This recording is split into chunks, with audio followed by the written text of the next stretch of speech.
오늘 나눌 말씀은 사무엘상 18장 1절로 4절 말씀입니다. 사무엘상 18장 1절로 4절 말씀을 제가 봉독해 드리겠습니다. 다윗이 사울에게 말하기를 마침에 요나단의 마음이 다윗의 마음과 하나가 되어 요나단이 그를 자기 생명같이 사랑하니라.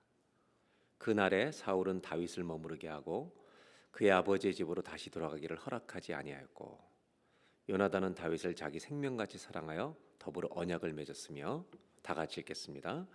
요나단이 자기가 입었던 겉옷을 벗어 다윗에게 주었고 자기의 군복과 칼과 활과 띠도 그리하였더라.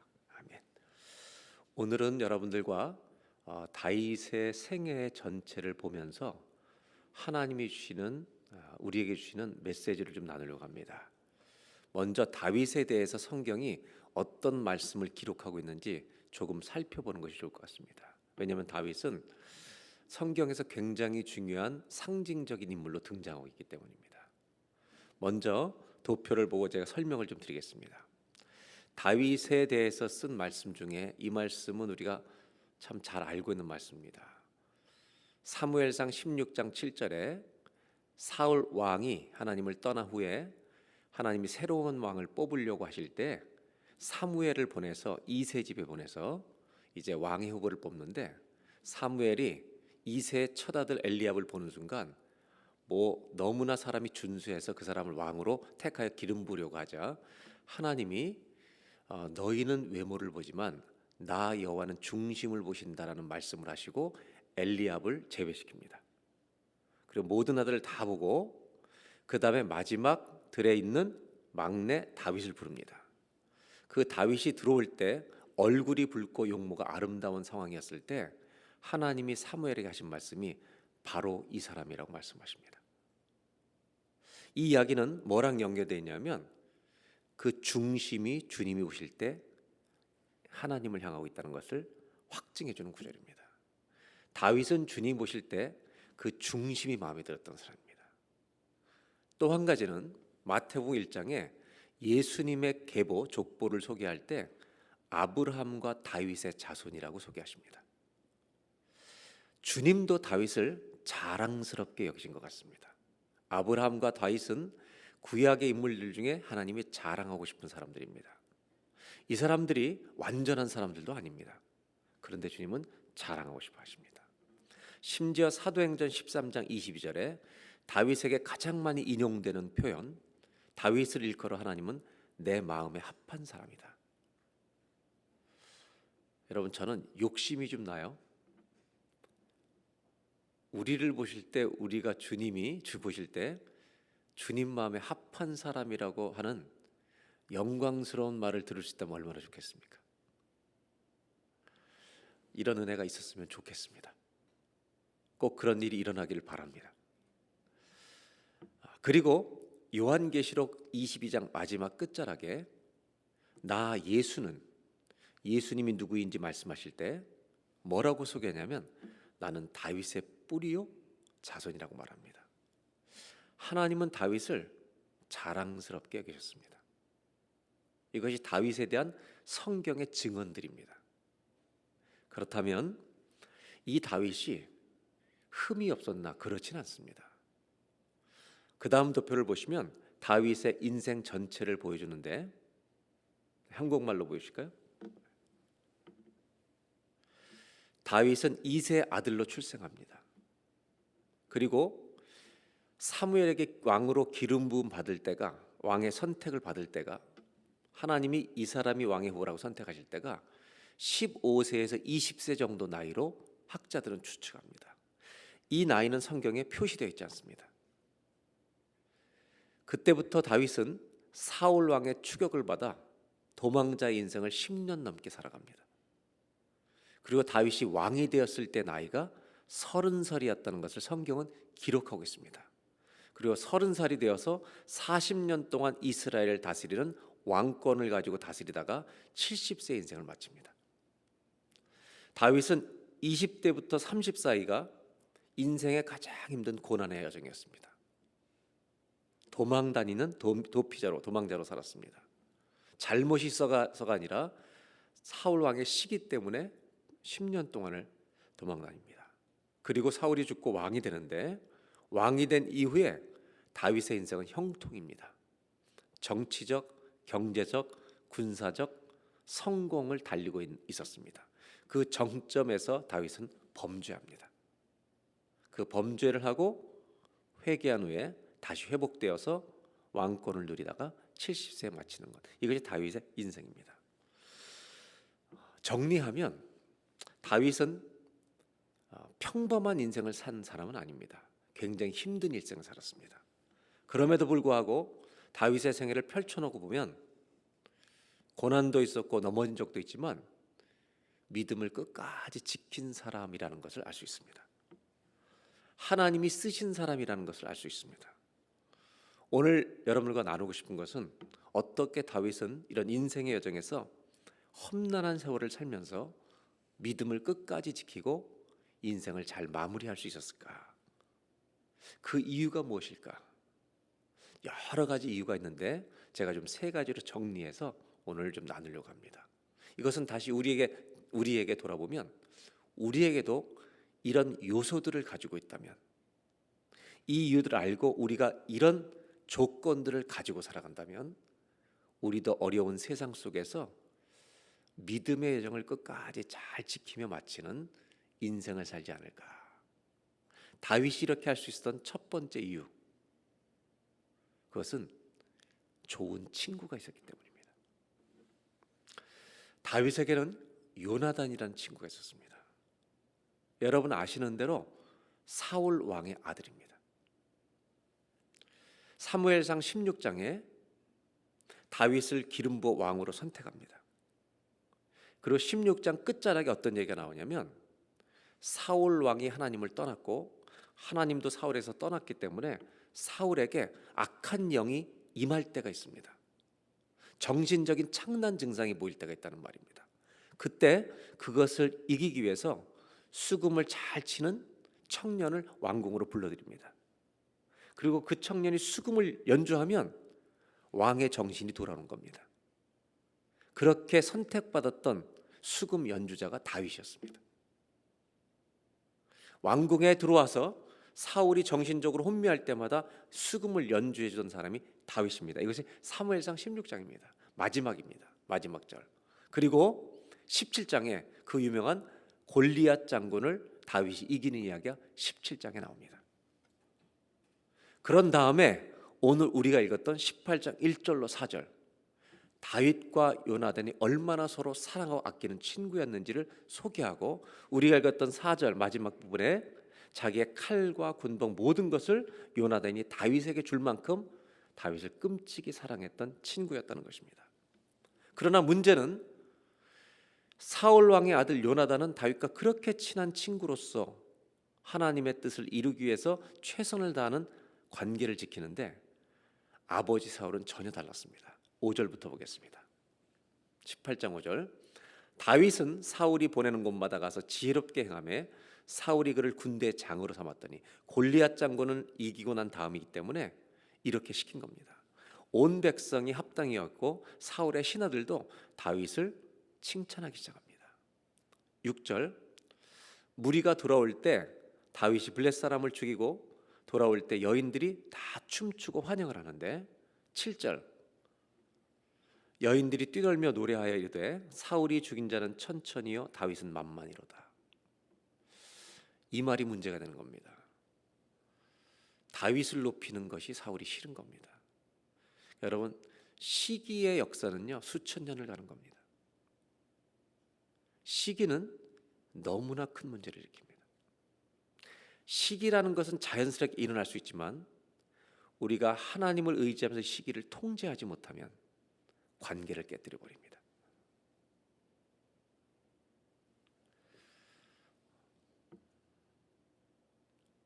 시기하는 마음을 잘 죽이셔야 합니다.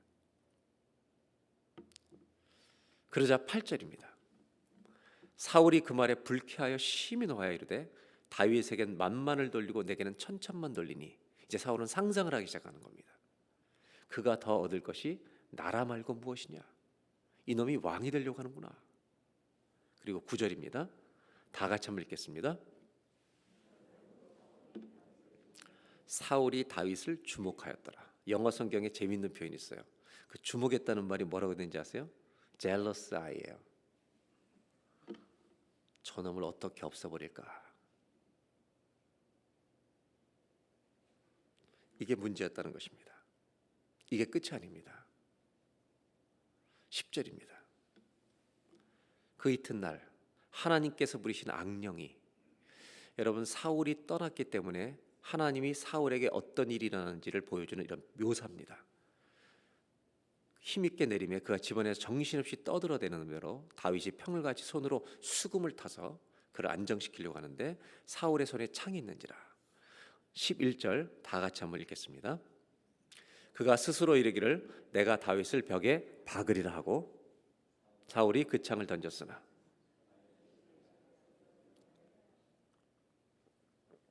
연주하고 있는데요, 창으로 찔러 죽이려고 2번이나 던진 겁니다. 그러나 다윗은 2번 피합니다. 그리고 12절 굉장히 중요한 표현이 나오죠. 여호와께서 사울을 떠나 다윗과 함께 계심으로 사울이 그를 두려워한지라. 여호와께서 누구 함께 계시다고요? 다윗과 함께 계십니다. 사울이 다윗을 두려워합니다. 여기서 우리가 긍정적인 메시지 하나를 봐야 될 것은 뭐냐면, 하나님과 함께 있는 사람은요, 세상 사람들이 두려워합니다.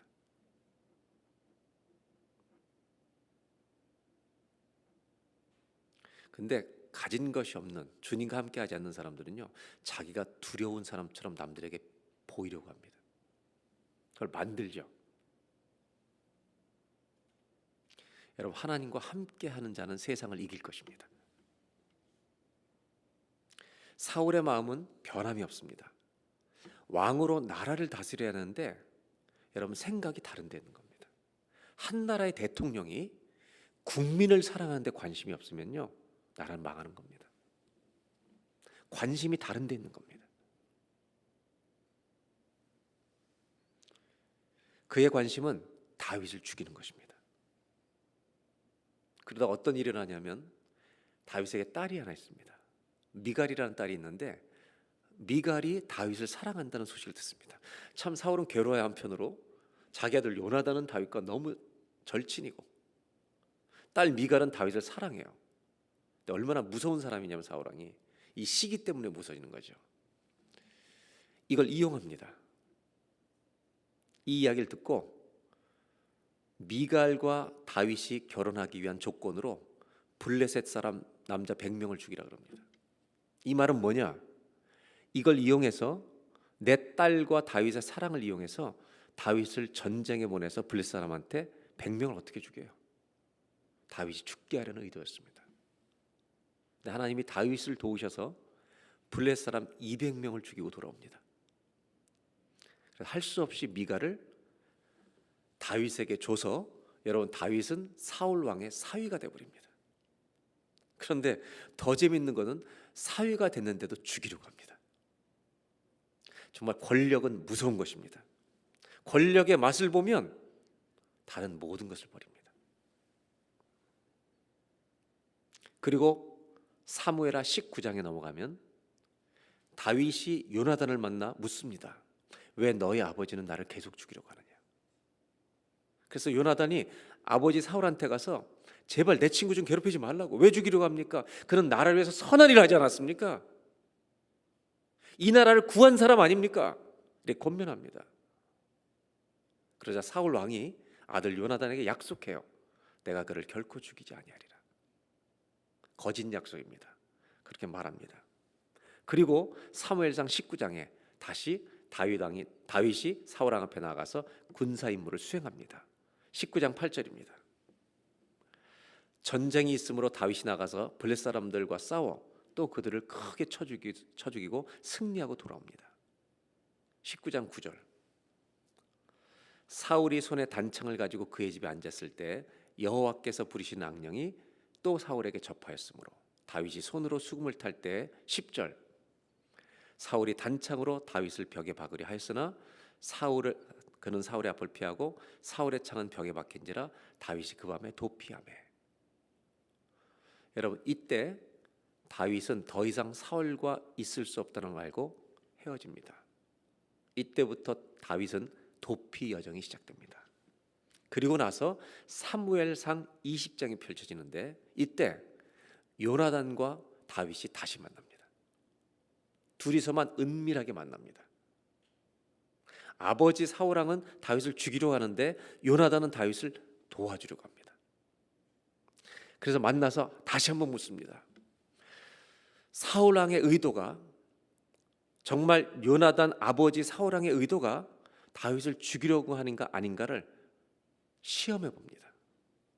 그 시험은 어떤 계획이냐면 이제 월삭 월의 첫날이 오는데 월삭은 제사도 드리고 가족별로 축제가 있는 유대인의 관습이 있는 날입니다. 그때 수금을 탔던 다윗은 왕 앞에 잔치에 나가야 합니다.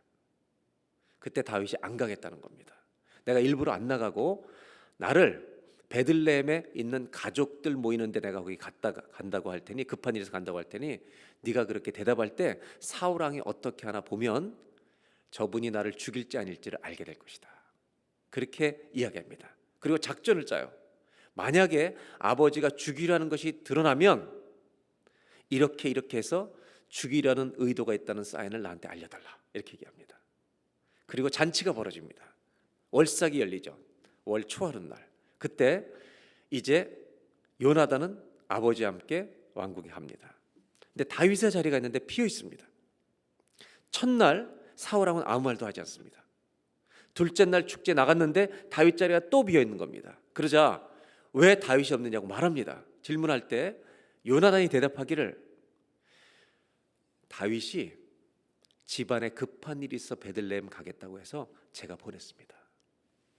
그러자 사울왕이요 정말 대노를 합니다. 네가 뭔데 그걸 허락하느냐. 너무너무 화를 냅니다. 그러자 요나단이 아버지 사울왕이 자기 친구 다윗을 죽이려고 한다는 이 계획을 마음을 알게 됩니다. 그리고 이 사실을 이제 다윗에게 전달해 줘야 합니다. 이 둘이 약속한 약속이 있었어요. 그래서 요나단은 자기의 종을 데리고 들판으로 갑니다. 다윗이 어떤 바위 뒤에 숨어 있는데 활을 쏩니다. 활 쏘는 연습을 하면서 활을 다 쏜 다음에 종들에게 가서 화살을 주오라고 합니다. 그때 사인을 했어요. 무슨 사인을 했냐면 종들이 있는 자리에서 야 화살이 더 앞쪽으로 이쪽으로 떨어졌으니까 나한테로 오면서 주워와라. 이렇게 얘기하면 안전하다는 사인이고 반대로 화살이 더 앞에 갔으니까 더 멀리 가서 주워와라. 이렇게 얘기하면 아버지 사울왕이 너를 죽이러 가는 사인이다. 이렇게 약정을 해두었어요. 그리고 뭐라고 말하냐면 요나단이 종들에게 화살이 더 멀리 갔으면 저리 가서 앞으로 더 가서 주워와. 그렇게 얘기했더니 다윗이 무슨 말인지 않고 숨어 있습니다. 그리고 종들이 화살을 다 주워온 후에 요나단은 종들을 먼저 왕궁으로 보냅니다. 그리고 나서 여러분 요나단과 다윗이 마지막 둘이 재회를 합니다. 서로 헤어져야 하기 때문입니다. 더 이상 다윗이 왕궁에 살 수 없다는 것을 요나단도 합니다. 이 두 사람의 이야기가 20장 41절 42절에 소개됩니다. 아이가 왕궁으로 가매 다윗이 곧 바위 남쪽에서 일어나서 땅에 엎드려 3번 절한 후에 서로 입 맞추고 같이 울되 다윗이 더욱 심하니.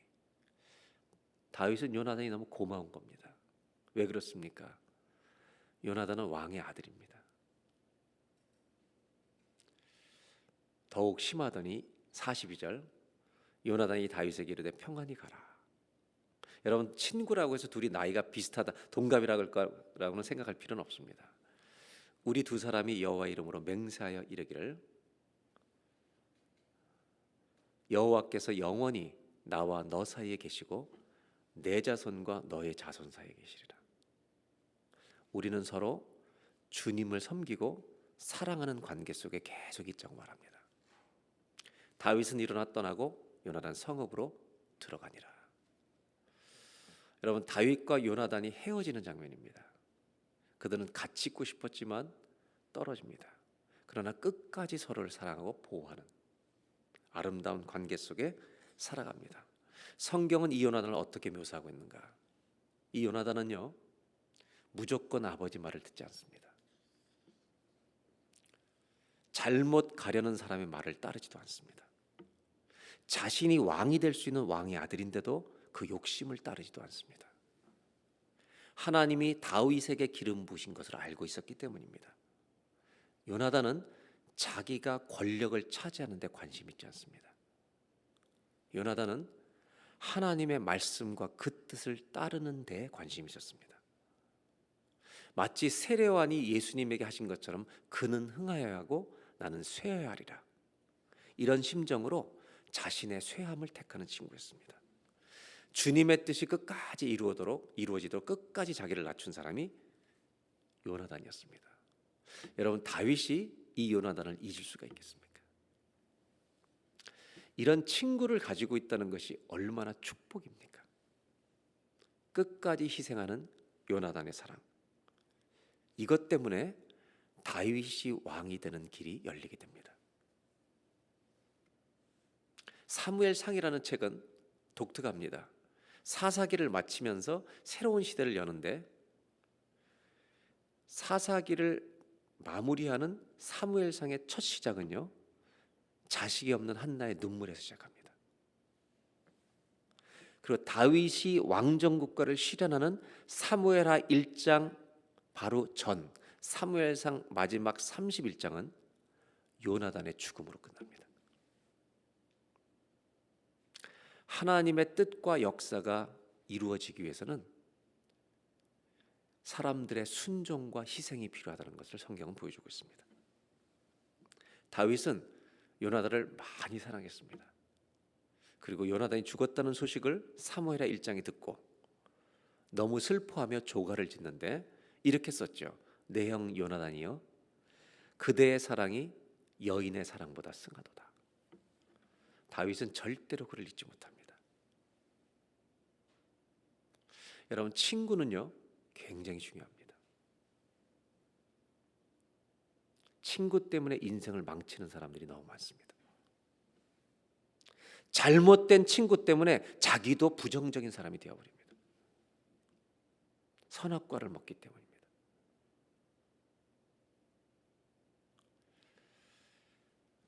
이것이 끝이 아닙니다.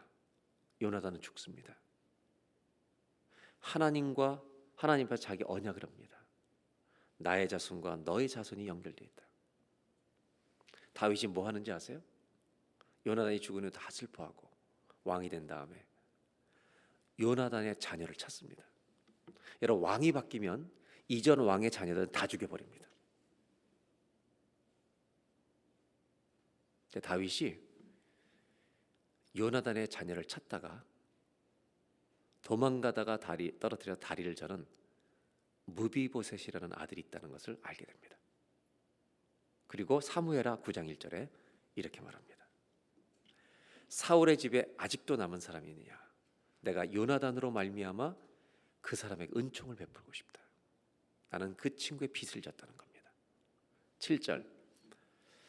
그래서 무비보셋을 찾아옵니다. 그리고 무비보셋을 놓고 무서워하지 말라고. 다른 왕족이라고 가문이 다르다고 너를 죽이지 않는다. 내가 반드시 너의 아버지 요나단으로 말미암아 너에게 은총을 베풀리라. 내가 너의 할아버지 사울의 모든 밭을 다 내게 도로 주겠고 또 너는 항상 내 상에서 떡을 먹을지니라. 그를 왕궁에 드립니다. 11절. 이 무비보셋이요, 왜 나 같은 자에게 이런 것을 베푸십니까? 말합니다. 그런데 다윗의 종이었던 시바가 왕께 아뢰되 당신 말대로 다 준행했습니다 하고 무비보셋은요 왕자 중 하나처럼 왕의 상에서 먹습니다. 다윗이 죽은 요나단의 아들에게 왕자처럼 대접합니다. 여러분, 다윗이 요나단을 얼마나 사랑했는지 이해가 되십니까? 저도요 친구가 좋은 걸 정말 알겠더라고요. 제가 한국에서 수술하고 병원에 입원했을 때 10여 년 전에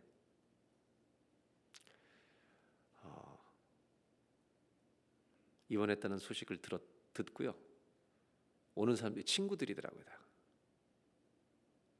이제 한 친구가 독일에서 공부하고 들어왔는데 그때 제 막내가 12학년 때인데 제 친구 목사가 자기 아들을 데리고 병문안을 왔어요.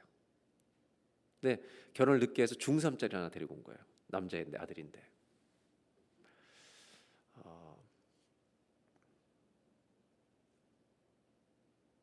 병원에 병상에 왔는데 주일 예배 끝나고 아들 데리고 온 거예요. 이 아들을 왜 데리고 왔나 했는데 보통 이렇게 부부가 같이 오잖아요. 아들을 데리고 왔는데 이 녀석이 풀리웃을 해요. 중학교 3학년인데. 근데 중학교를 졸업하면 고등학교를 안 간대요. 한국에서 음악을 가장 잘하는 종합예술원인가 글로 바로 가게 된대요. 그리고 아들을 데려온 이유가 너 힘내라고 얘가 연주해 줄 거야 그러더라고요. 그리고요 병상에 제가 누워 있는데 이 아들이 풀리웃을 연주하는 거예요. 저것이 나이가 좀 많아야 내 딸하고 어떻게 해볼 텐데. 근데 저는 음악을 좋아하기도 하지만 풀리웃이 중요한 게 아니라 제 친구의 사랑을 느끼겠더라고요. 참 이런 생각을 내가 할 수 있을까?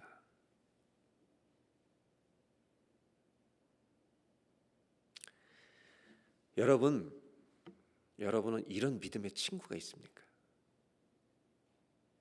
여러분이 똑바로 믿음의 길을 가는데 이런 친구가 필요합니다. 그저 희낙낙거리는 친구가 아니라 죄를 같이 짓는 친구가 아니라 다른 사람들을 욕하는 데 시간을 다 허비해버리는 친구가 아니라 내가 그런 말 할 때 예수 믿는 사람은 그런 길 가는 거 아니다 말해줄 수 있는 친구가 있냐는 것입니다. 반대로 잘못된 길을 가는 사람들에게 여러분은 요나단 같은 친구가 되어주고 있습니까? 믿음을 끝까지 지키며 살아가려면 저는 적어도 믿음의 스승, 믿음의 친구가 있어야 된다고 다윗의 생애를 통해서 배우게 됩니다. 한번 저를 따라해 보실까요? 믿음의 친구를 가지십시오. 제가 여기다 꼭 하나 넣고 싶었는데 쑥스러워서 안 넣은 게 뭐냐면 꼭 믿음의 친구를 꼭 가지십시오. 그리고 여러분들도 다른 사람에게 좋은 믿음의 친구가 되십시오. 이것이 내 인생의 믿음으로 끝까지 살아가는데 너무 중요하다는 것입니다. 또 한 가지가 있습니다. 다윗 생애를 펼쳐놓고 보니까 이 사람의 믿음을 끝까지 지키는데 또 한 가지 중요한 요소가 있었습니다. 그건 뭐냐면 기도입니다. 근데 어떤 기도냐가 중요합니다. 다윗은 고난을 잘 이겼습니다. 10년 넘게. 그런데 형통할 때 믿음이 무너졌습니다. 범죄했습니다. 우리의 아내와 범죄한 다음에 우리아를 전쟁터에 보내 죽겠습니다. 이때부터 다윗의 인생에 내리막길이 시작됩니다.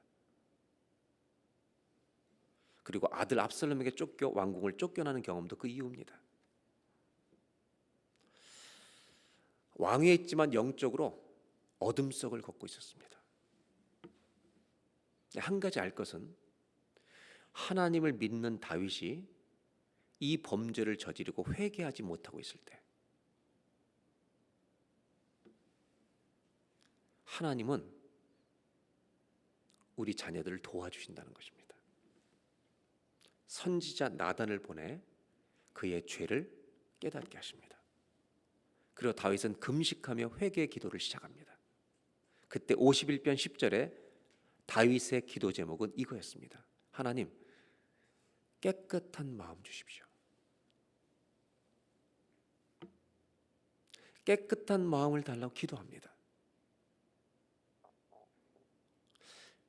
이런 기도를 하십니까, 여러분? 정직한 영을 달라고 기도합니다. 14절에 이렇게 말합니다. 하나님, 피 흘린 죄에서 나를 건져 주십시오. 다윗의 생애에 여러분 믿음을 지킬 수 있었던 아주 중요한 것 중에 하나가 이 기도였습니다. 죄에서 건져달라는 것입니다. 이렇게 죄 때문에 죄를 깨달았을 때 다윗의 심정이 얼마나 괴로웠는지, 정말 회개는 어떻게 해야 되는 것인지를 가르쳐주는 또 하나의 시편이 있습니다. 그 시편 32편입니다. 내가 입을 열지 아니할 때 종일 신음함으로 내 뼈가 쇠하나이다. 죄가 있는데 고백하지 않으니까 뼈가 상한다는 것입니다. 여러분, 죄를 자백하지 않으면 나도 모르게 뼈가 상합니다. 그러니까 죄의 무게를 표현하는 겁니다. 4절, 주의 손이 주야로 나를 누르시오니. 뭐가 누른다고요? 주님의 손이 나를 누른다는 거예요. 죄진 사람을 놔두지 않고 자꾸 누르시는 거예요. 주님이 마음을 부담스럽게 하시는 거예요. 내 진액이 빠져 여름 가뭄에 마른같이 되었나이다. 5절, 견딜 수가 없어서 내가 이르기를 내 허물을 여호와께 자복하리라고 주께 내 죄를 아뢰고 내 죄악을 숨기지 아니했더니. 다 고백했을 때 주께서 내 죄악을 사하셨나이다. 저는 이 시편 32편을 보면서 오늘 여러분들과 나누고 싶은 게 뭐냐면, 회개는 무엇인가? 회개는요, 이 시편이 보여주는 건요, 입으로 하는 게 아닙니다. 입으로 하나님 조잘조잘, 나 이거 잘못했죠? 입술로만 하는 것은 회개가 아닙니다. 회개는 여기서부터 하는 겁니다. 회개는 마음에서부터 와야 합니다. 왜? 하나님이 우리 마음을 누르시기 때문입니다. 신앙생활 하면서 참 어려운 게 몇 가지가 있어요. 제가, 우리 모두가 마찬가지입니다. 참 어려운 게 뭔지 아세요? 사랑하는 겁니다. 특별히 싫어하는 사람도 사랑하라고 주님 그러시니까. 여러분, 쉬워요, 어려워요? 여러분, 안 맞는 사람들 사랑하는 거 쉬워요, 어려워요? 안 보고 사는 게 편하죠. 그러나 주님은 사랑하라고 하세요. 어렵습니다. 또 한 가지 어려운 게 있는데요, 죄에 대해서 예민해지는 겁니다. 우리는 죄에 대해서 둔감해지고 죄를 덮어놓는 것은 잘합니다. 근데 그 죄를 지었을 때, 악한 생각을 품었을 때 이것을 예민하게 반응하는 것이 어렵습니다. 이 두 가지는 모두 성령의 도우심이 필요합니다. 저절로 되지 않습니다. 우리도 다윗처럼 죄를 지었지만 회개할 때인데 회개하지 못할 때가 있습니다. 주님을 멀리하고 죄를 덮어둘 때가 있습니다. 그때 하나님이 하신 일이 있다는 겁니다. 그건 뭐냐면 우리 마음을 계속 쿵쿵 두드리신다는 겁니다. 우리 마음을 흔드시는 겁니다. 이것이 우리를 도와주시는 주님의 은혜인 줄로 믿습니다. 다윗을 흔들어 깨우신 겁니다. 다윗의 생활을 펼쳐놓고 보니까 이 사람이 믿음을 지킬 수 있었던 결정적인 이유가 있다는 것입니다. 그것은 입으로 회개한 게 아닙니다. 마음으로 회개했다는 것입니다. 저와 여러분에게 이 마음으로 회개하는 기도가 주님 앞에 평생토록 드려지는 은혜가 있기를 주의 이름으로 기원합니다. 그래서 두 번째로 다윗의 생애를 보면서 그가 믿음을 지킬 수 있었던 또 한 가지 이유, 바로 회개 기도라는 것입니다. 그래서 저는 여러분들에게 함께, 저와 여러분들에게, 저에게도 또 여러분들에게도 나누고 싶은 게 있습니다. 한번 따라하실까요? 내 죄를 고백하는 기도를 가지고 사십시오. 여러분, 회개할 수 없을 때 주님이 우리 마음을 두드리십니다. 놔두지 않으십니다. 그때 여러분 나오셔야 합니다. 주님께 달려나와야 합니다. 다윗의 생애를 쭉 펼쳐놓고 봤을 때요, 다윗의 고백한 고백 중에 가장 결정적인 고백이 뭘까? 저는 이거라고 생각합니다. 하나님이 어떤 분이라고 다윗이 고백했을까? 다윗 생애를 다 펼쳐놓고 보면 여러분도 동의하실 겁니다. 여호와는 나의 목자시니. 맞습니까? 이것이 다윗의 인생의 고백입니다. 그의 인생론이에요. 그런데 다윗의 시편을 읽다 보니까 종종 등장하는 표현이 있다는 겁니다. 그게 무슨 표현이냐면 제가 두 군데만 성경 읽겠습니다. 시편 27편 9절. 주는 나의 도움이 되셨나이다. 회개할 수 없을 때 회개하도록 도와주셨다는 것입니다.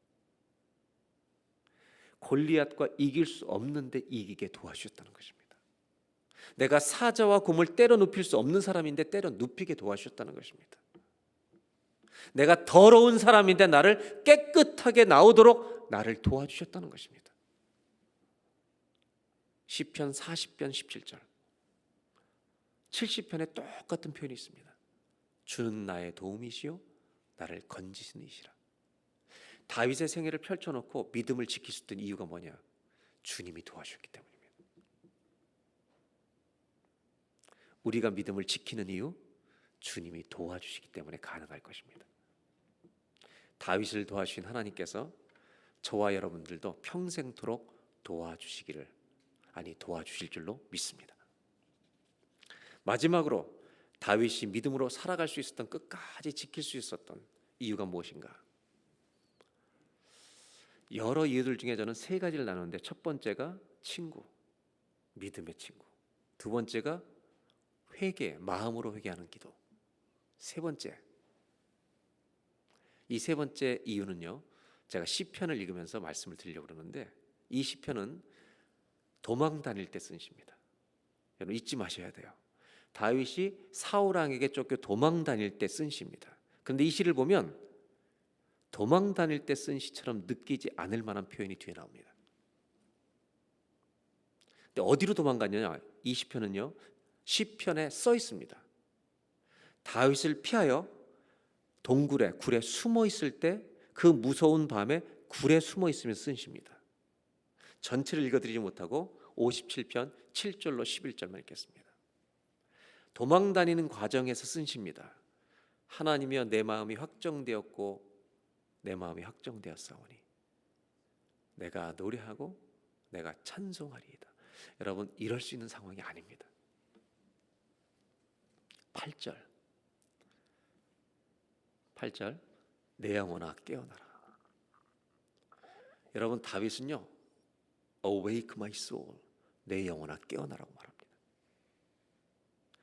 고난 때문에 죽지 말라는 것입니다. 비파야 수금아 깨어나라, 내가 새벽을 깨우리로다. 왜 자기를 깨어나라고 하는지 아세요? 이 고난 가운데 두려움에 눌려있지 말라는 겁니다. 그 다음 표현이 너무 놀라워요. 어떻게 동굴에서 이렇게 노래하나. 9절 주여 내가 만민 중에서 주께 감사하오며 문나라 중에서 주를 찬송하리이다. 여러분 동굴에 있는 겁니다. 지금 죽음을 넘어다니면서 지금 이루고 있는 겁니다. 10절 무릇 주의 인자는 거서 하늘에 미치고 주의 진리는 궁창에 이르나이다. 11절 다 같이 한번 읽어볼까요? 하나님이여 주는 하늘 위에 높이 들리시며 주의 영광이 온 세계 위에 높아지기를 원하나이다. 여러분 왕궁에서 한 노래가 아닙니다. 동굴에서 한 노래입니다. 뭐 하고 있는 거죠? 뭐 하고 있는 거예요, 여러분? 다윗이 뭐 하고 있다고 생각하세요? 저는 시편 57편에다가 이 단어를 쓸 수밖에 없어요. 다윗은 예배. 그는 혼자 예배하고 있다고. 다윗이 믿음을 지킬 수 있었던 결정적인 이유, 그는 예배자였기 때문입니다. 고난 중에도 예배하고 형통할 때도 예배하고. 그가 왕이 되었을 때 있잖아요, 언약궤를 시온성으로 갖고 오잖아요. 너무 기뻐서, 여러분 다윗이 춤을 췄던 게 기억나죠? 사울의 딸 미갈이 어떻게 채통 없이 춤을 추냐고, 난 여호와 앞에서 뛰놀리라. 그 언약궤가 다윗성으로 들어올 때 지어졌던 시편이 뭐예요? 우리가 잘 아는 찬양 24편 7절 문들아 너희 머리를 들지어다. 영원한 문들아 들릴지어다. 영광의 왕이 들어가시리로다. 8절 영광의 왕이 누구시냐? 강하고 능한 여호와시여 전쟁에 능한 여호와시로다. 24편 9절 문들아 너희 머리를 들지어다. 영광의 왕이 들어가신다.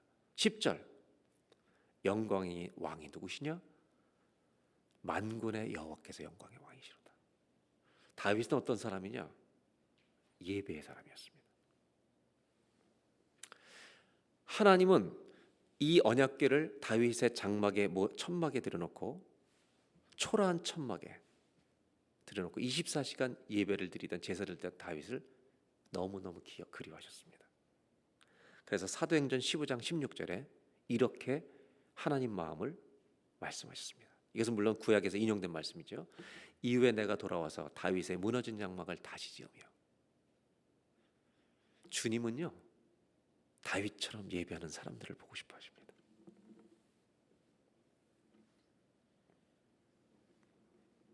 비록 천막에 있었지만 저렇게 예배하는 사람 없나? 끝까지 믿음을 지키려면 이거 반드시 가지고 있어야 합니다. 예배를 가지고 있어야 합니다. 한 번만 따라 하실까요? 마지막으로 살아있는 예배를 꼭 가지고 사십시오. 꼭 가지고 사십시오.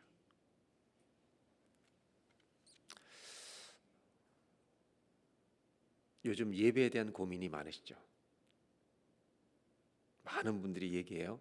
온라인 드리는 예배가 너무 힘들다. 젊은 층으로 갈수록 더 어렵답니다. 청년부나 이제 그 유스 사회 감당자를 들어보면 요즘 아이들은 영상을 보는 데 익숙한데 한 가지를 10분 이상 보는 거 어렵답니다. 그런데 1시간 넘게 예배 드리는 것은 애들한테 거의 고문의 수준이라고 합니다. 그랬더니 어떤 분이 이렇게 얘기해요. 어른도 어려워요. 저는요 이 말에 100% 공감합니다. 어렵습니다. 나와서 예배를 드리는 것과 온라인으로 예배 드리는 건 많은 차이가 있을 겁니다. 그것은 임시 예배일 뿐입니다. 그렇게 온라인이 오래 가다 보니까 사람들이 원하는 것이 바뀝니다.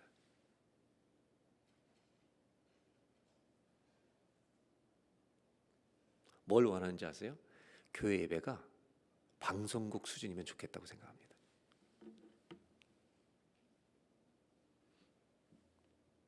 막 연기도 올라오고 무대도 바뀌고 얼굴 잘생긴 사람들도 좀 나오고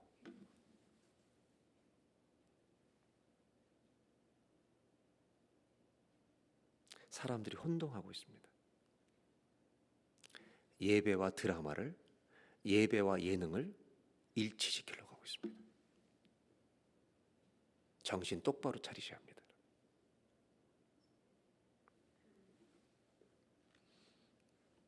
세련된 영상 제작을 원합니다. 교회가 세상의 방송국을 따라갈 수 있을까요? 광고비 하나 안 받고. 아니, 따라가야 되는 것입니까? 예배의 참된 예배의 은혜는 첨단 장비에서 오는 것입니까? 동굴에서도 올 수 있는 것입니까?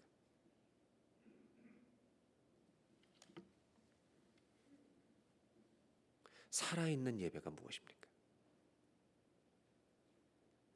어떤 예배를 드려야 합니까? 힘드시죠? 영상을 놓고 1시간 넘게 예배드리는 게 힘듭니다. 힘들다고 이야기할 때 살아있는 예배가 될 것입니다. 정말 살아있는 예배가 무엇일까요? 동굴에서 예배했던 다윗처럼 힘들고 어려운 상황이라 할지라도 늘 똑같은 촌스러운 장면이 반복된다 할지라도 집에서 모니터 하나 켜놓고 예배드리는 이 불편한 자리가 반복된다 할지라도 지나가리라 생각하면서 마음을 담아 동굴에서 예배하던 다윗처럼 그렇게 예배하는 것이 불가능할까요?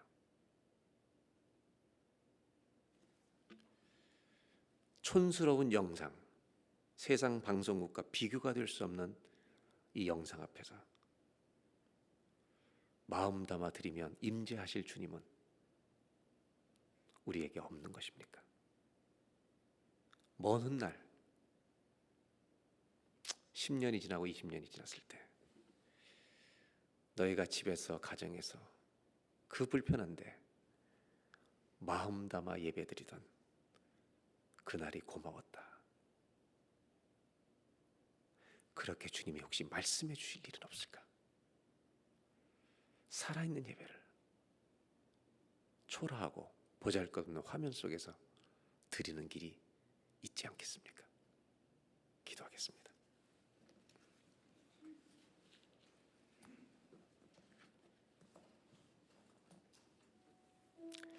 세 가지를 기도합니다. 하나님, 믿음의 친구를 잘 사귀게 해주십시오. 잘못된 길로 가는 사람이 있다면 바른 길로 가자고 말하는 우리가 요나단 같은 친구가 되게 해주십시오. 하나님, 마음으로 회개하는 기도가 터지게 해주십시오. 이 기도를 평생 가지고 살게 해주십시오. 그리고 불편하더라도 동굴에서 그렇게 주님을 높였던 다윗처럼 마음 담아 예배하는 초라한 영상이지만 불편한 자리이지만 힘든 시간이지만 세상의 방송국과 비교할 수 없는 수준이지만 우리가 마음 담아 예배드릴 때 주님의 임재가 임하는 것이 성경이 약속하신 말씀이 아닙니까? 신령과 진정으로 예배하는 곳, 그곳이 진짜 예배가 아닙니까? 이 예배를 가지고 사는 저희들이 되게 하여 주십시오. 친구와 회개의 기도와 살아있는 예배, 이것을 우리에게 주십시오. 다 같이 이 시간 함께 기도하겠습니다. 하나님 아버지,